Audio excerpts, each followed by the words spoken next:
On the Track is a web TV show about cryptozoology, natural history, green issues and whatever else the team feel like making up as they go along. Enjoy! So what do we have in this episode, Mr. John? Well, I'm afraid, Hennis, in last week's episode I made what is vulgarly known as a cock-up. And I repeated the first half of my interview with Matt Bille rather than broadcasting the second half. So I've rejigged everything, and the second half is here in this episode.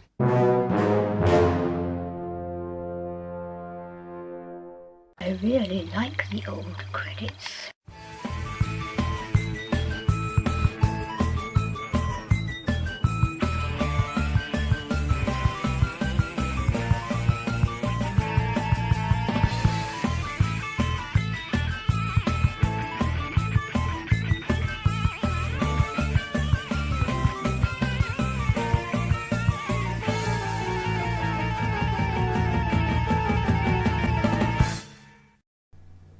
And now, it's Gwen Dibley's Pearls of Wisdom. With patience and saliva, the ant devours the elephant.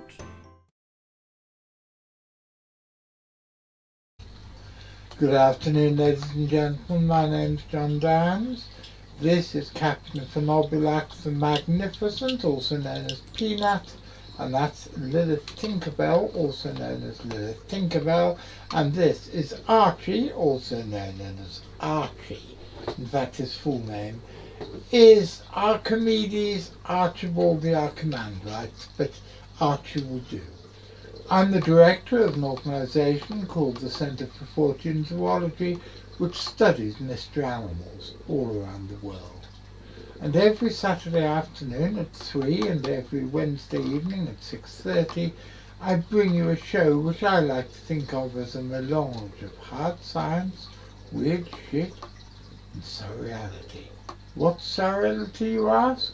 Well, the fact that you've got a fat bloke covered in cats co-presenting a programme on cryptozoology with a make-believe chicken might give you some sort of an idea.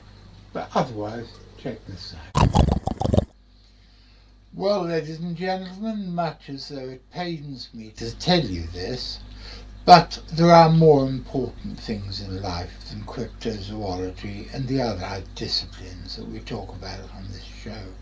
And there are even more important things than elderly gentlemen dressing up in chicken costumes and generally playing the fool. Because although I tell you that looking at things through humour is one of the best ways of analysing the world around us, there are some things which you can't laugh at, and this is one of them. You may or may not know that my little brother Richard, who's 4 years younger than me, is a clergyman who lives and works in Germany, and recently he visited Ukraine, and he was so upset and appalled at the conditions that the people are living there that he saw while he was there that no sooner had he returned to his wife and family in Germany, but he started up a amazing campaign. In Ireland there's a company called Kelly Kettles who make these wood-burning kettles which do not need external power sources in order to be able to cook and to boil water and to provide heat. And Richard has done a deal with these people, and he has managed to get the Kelly Kettle Company to donate at cost these kettles, which are going to be sent to Ukraine. And Richard is raising money now to buy as many of these kettles as possible. And although I never ask you to raise money on these pages for us, it's very kind of you when you do donate something, but I never ask for money. I now am. Please, can you use the link below and send some money to my brother, who is doing his best to alleviate some of the horrific suffering which the Ukrainian people are undergoing this winter. I am going to be running this advert, because I suppose it's an advert. I've never made an advert before, but I'm going to be running this advert every episode until the springtime. And if the war is still going on when we come to the colder months of the year next year, then I'll be running it again.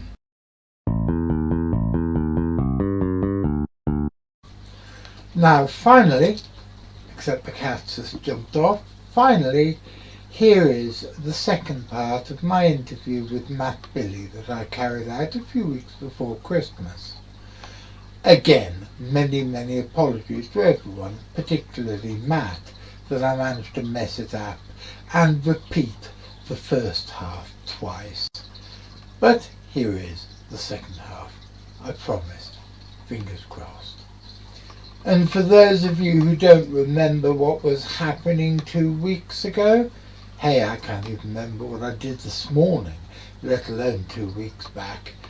We were talking about the way that Bigfoot, sadly, will probably be discovered. I think it'll be a truck driver who will then put the body in the back of the truck in order to take it to his insurance company to explain why he's destroyed his truck. We have an insurance company here, Farmers, that advertises, that they've seen everything. I can just imagine calling them up and say, bet you've never seen this. Most of me hopes it'll never happen, because the idea of a rare and intelligent, shy, higher primate getting hit by motor vehicles is a horrible one. True. But there's that little bit deep inside the part of my brain which I usually pretend doesn't exist. This is what, if it did, we'd actually know the truth at last. Yes. What's your not favorite? What's the cryptid that you're most interested in? Well, orang pendek is certainly one. The Yari, the Queensland tiger cat, is a fascinating case, and I wonder. The sightings all go back a ways, and I wonder if it's something that just went extinct in this century. If it did, I think it would probably be because of cane toads. Oh, you figure it wouldn't be smart enough?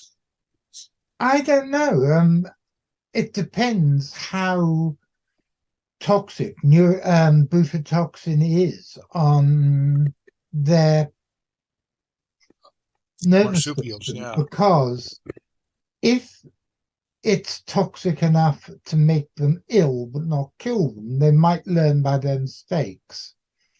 But if it is toxic enough, and let's face it, cane toads in the wild can get enormous. If it's toxic enough to kill them, then they're not going to learn by their mistakes. But I've always found the Queensland tiger, it's one of those ones that nobody, very seldom talk about these days, which is a great pity, because the thylacine seems to have taken over from the Queensland tiger in the popular imagination. Well, the thylacine, of course, is fascinating because we know it was there. And of course, we had the news yesterday. They just found that the skin of the very last one, the one that died in a zoo, the last one we know about, was found in a museum cabinet where it had been miscatalogued as just another skin. So that's kind of fascinating. And I do hope a few of them wander somewhere. Well, there was a scientific paper written a couple of years ago claiming that the mathematics would suggest they were alive at least till the beginning of this century. And that's only 20 years ago. So I think the thylacine, if it if it did survive 1936, and I think there's every piece of evidence that it did, I think the odds are that it may well be still around today. I hope so. We've sent 4 expeditions, I think it is now, to Tasmania, and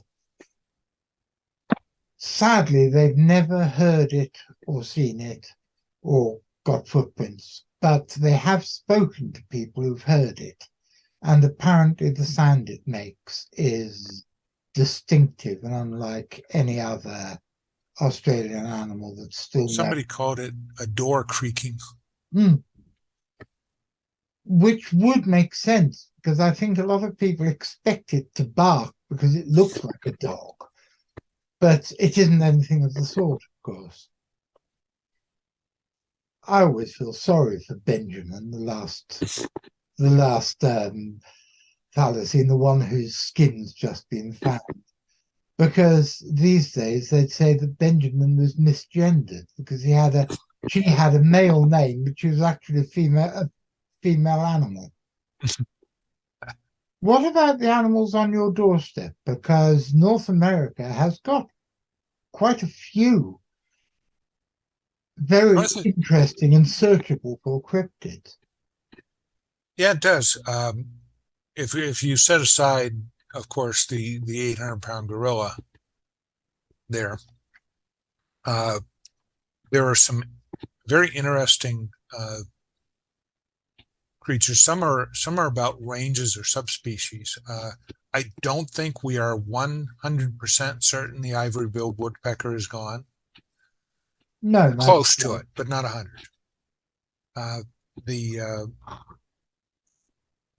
I wrote a paper some years back on the Colorado grizzly bear, which was extirpated in the 1950s, but there was one kill in 1979, and that animal was a female that had cubs, and who knows, it's not a dead certain thing.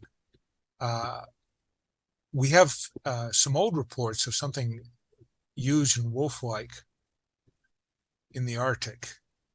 I wonder if that's one of those canine-like predators from the Ice Age. And again, I haven't heard anything recently. That may be another recent extinction. My favorite, of course, of all the North American cryptids is the monster in Lake Iliamna, Alaska. It's been described for a very long time. Alaska Native folklore stories do include it. It's never described as a Nessie-like creature. It's always described as like some sort of gigantic fish. And its mundane explanation is that it's probably a population of white sturgeon that got in there and found conditions to its liking and tends to grow very large. Now, that all by itself would be a fascinating scientific discovery. But it's always fun to leave a little bit of that open and say, well, what if it's not the obvious, the most obvious answer? I've talked to 2 eyewitnesses before, and they're both definite on a fish identification, but that doesn't pin it down beyond being a fish. And so I've chosen to tackle that one in fiction. I've had a novel in progress for years now, sending it to agents. Never seems to quite hit the spot.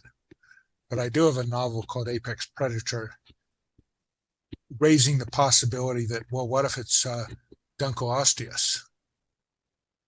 Because I've written on Dunkleosteus. I maintain a page on Facebook called Dunkleosteus Torelli, and it just seemed to me a really fun idea. That what if it survived and it got pushed gradually up the Queechak River by orca competition and so forth. And in the book they say, well, it got a little smaller. It learned to time mating and birth with the salmon runs. Because some of the year there's not much food. but some of the year there's enormous amounts of food. And it kind of lives this quiet sleeper shark lifestyle most of the year. So I've had a lot of fun talking to scientists about that. The salmon biologist for that lake told me, I don't understand why we don't have a bigger predator here. I was like, hey, there's a loophole. Well, they probably do have a bigger predator there, just nobody's found out what it is yet. Things like that I find completely and utterly fascinating. And you're lucky in North America, you've got quite a few lakes that things are supposed to be in. Yes. And furthermore, there's some of those lakes, it doesn't seem to have been something that's just encouraged by the local tourist board. Yes, there are some that seem entirely. In fact, there are some in Florida. A good book came out a couple of years ago that some of them have been entirely made up for the tourists. But of course, you do have Lake Champlain, where people are still investigators still crawl over it every year, and there are a couple of interesting sightings out of there. We have a lot of offshore sightings, Chesapeake and Chesapeake Bay, and of course, what's his name on the other coast? Champ, not Champ. No, Caddy on the other coast, and Ogopogo, which is a name I'm sure it resents. I'm sure it does, because it's There are a interesting silly musical song.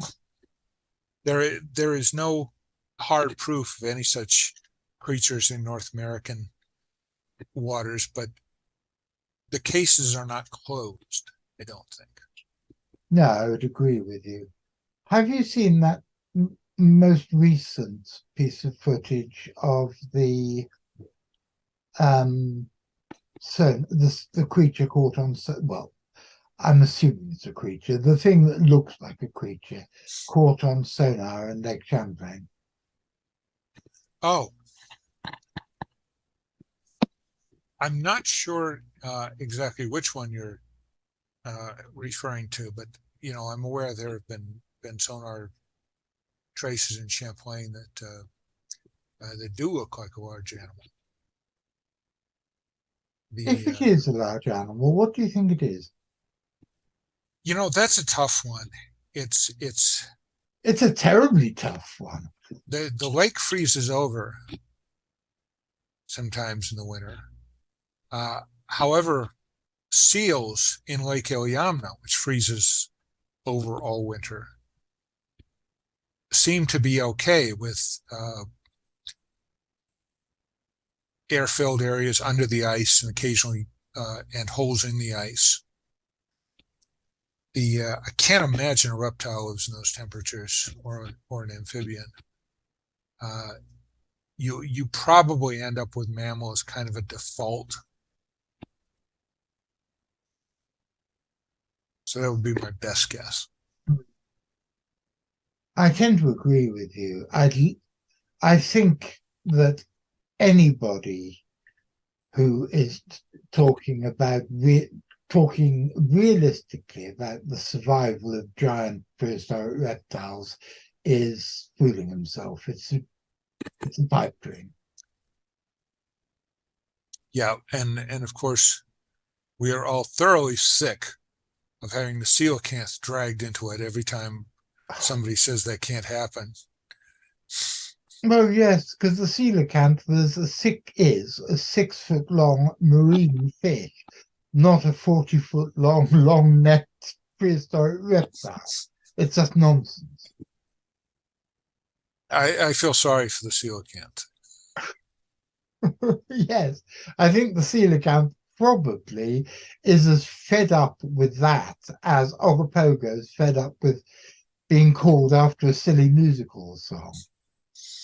Although coelacanth has interesting things of its own. There are searches for other populations that might be different species. I remember that from the International Cryptozoology Museum conference a few years ago, that in the waters further out from the Java species, there were some reports of similar fish. So that's interesting stuff. I vaguely remember in one of Carl Schuker's books that Yeah, I think Carl mentioned it.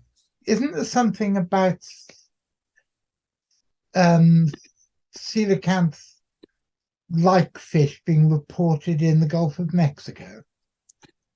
I think that one traces just to some scales that weren't easily identified. However, we don't have them, and so I don't think they'll ever be pinned down. Unless somebody suddenly again finds one that's been hit by a motorboat and it's on a beach somewhere. It's the sad thing is that we have messed up this planet so badly that it's getting to the stage that the only way that we're going to find the most elusive creatures that share the planet with us is when they've fallen foul of something other creatures have done. It's terrible. But I sound like an old hippie there. I wonder why that is. Well, we have one like I can't pronounce the first name, but there's one species of nightjar that was identified from a wing after the animal had been run over by a truck, and all they got was the wing out of the mess. Good Lord, where was that? Gosh, I'm trying to remember the species name. The genus name was the name for nightjars, and the species name was Caprimulgiformes. Soala or something like that, which means only a wing. I'm going to have to look that up. I'll look for it. I'll look for it too, because I know I've written about it a couple of times. That's brilliant. I've not heard of that. That's fantastic. Many strange things happen on this planet, right? Oh. The people who say that we know everything about this planet are, again, talking complete nonsense. Mm-hmm. It really, we're only scratching the surface of what this planet has to show us. Okay. So now you've done your... I'm sorry. No, please. You had it right. The Netchesar nightjar, Caprimulgus solala, single specimen from Ethiopia. Good Lord, I didn't know about that. Oh, I'm going to have to read up on that one. The only reason I remember Caprimulgus is Doc Shields was fascinated by nightjars and talked about them all the time. So it's one of those words that's imprinted on my brain, even though I haven't seen The Good Doctor in years, but it's still imprinted on my brain. So now you've done your book on books. What's your next project? My next one is I'm polishing and trying to sell the novel Apex Predator. The next one is a book on marine myths and creatures and legends and so forth, because that's a fascinating topic, and I'd like to. It's not an in-depth monster study, but I'd like to basically bring together some odds and ends of how fascinated humans have been with sea creatures over the centuries. By the way, if I can inject something for cryptozoologists in general, one of the things I learned in researching the novel Apex Predator is to be extremely careful with indigenous people reports as written down by white people. I did a great deal of research on apex predator. There are three Alaska Native nations that are involved around this particular area. And then when I started running it by actual Alaska Natives and paying them as consultants, I got a lot of things like, no, that was written down wrong. That's not supposed to be an animal. That's a spirit. Or the people who wrote that down mistranslated it, and this is what we meant by it. So even scholarly work about indigenous traditions or reports has to be checked if, assuming people of that society are alive, has to be checked directly, because you can make very sincere people make mistakes. But I agree with you totally, because especially the reports in the 19th and first half of the 20th century, so many of them were made by either missionaries or people who were part of the missionaries' circle. And I'm not being anti-religious or anti-anything, but so many of the people from the missionary families and the missionary societies had their own agenda. And Yes. the big thing that they had in their brains was that white people are superior because they believe in Jesus. Yes. And one is very careful these days to say anything that smacks of comparing one race with another. But I think that a lot of the 19th and first half of the 20th century reports come through that filter. And it's a great pity, but you can understand it. You can understand why. Absolutely. You just have to go back and then readjust the filter to take away the bias that the original questioners had. But that's part of our job, I think, and yes, it's about time that when I always make very sure that when, for example, we've just edited the footage that the boys brought back from Sumatra, I've made totally sure that the people, the Sumatran, the Indonesian people who were part of our team are shown as part of our team. They're not native guides.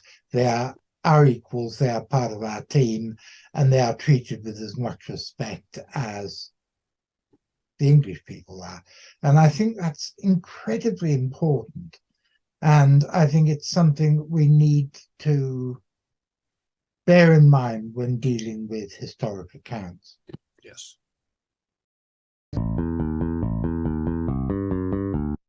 If you want to support us and help us make more content like these, please press like, subscribe, follow our Facebook page and check out our Patreon. And as the ghost of Joe Strummer, who's an ever more regular visitor to my little studio, wants me to remind you, always press the notification bell. Otherwise you won't be told when there's a new show to watch. And that would be an awful pity, wouldn't it? And that, ladies and gentlemen, is the end of another episode. Again, many, many apologies to Matt Bille for having messed up last week's show. But anyway, I hope you enjoyed our mammoth discussion with Matt this week, because I did massively. I think he's a fascinating guy, and I'm very much looking forward to having him back on the show again. So, first of all, I want to say a big thank you to Matt, and I also want to say a big thank you to V. McCrinnan and Richard Freeman, and also to our producer Louis and to Graham Inglis, who looks after me against all odds, and to Miss Maxine, who's not very well at the moment and I sincerely hope gets better very, very soon. And so, I'm off. I will see you again on Wednesday. What have I got to show you on Wednesday? I have absolutely no idea, because all my schedules for the next few weeks will all be messed up by me having screwed up the Matt Bille interview, so I have no idea what's going to be happening on Wednesday, but something will be happening on Wednesday, and I will be back next Saturday. And next Saturday, what will we have? We will have more walrus stories. We will have a xenophobic song about how the British don't go shooting walruses, and we have part one of an interview with my old friend Steve Andrews. So until then, are you waiting, Mr. McCrinnan? Because if you are, I'll be seeing you.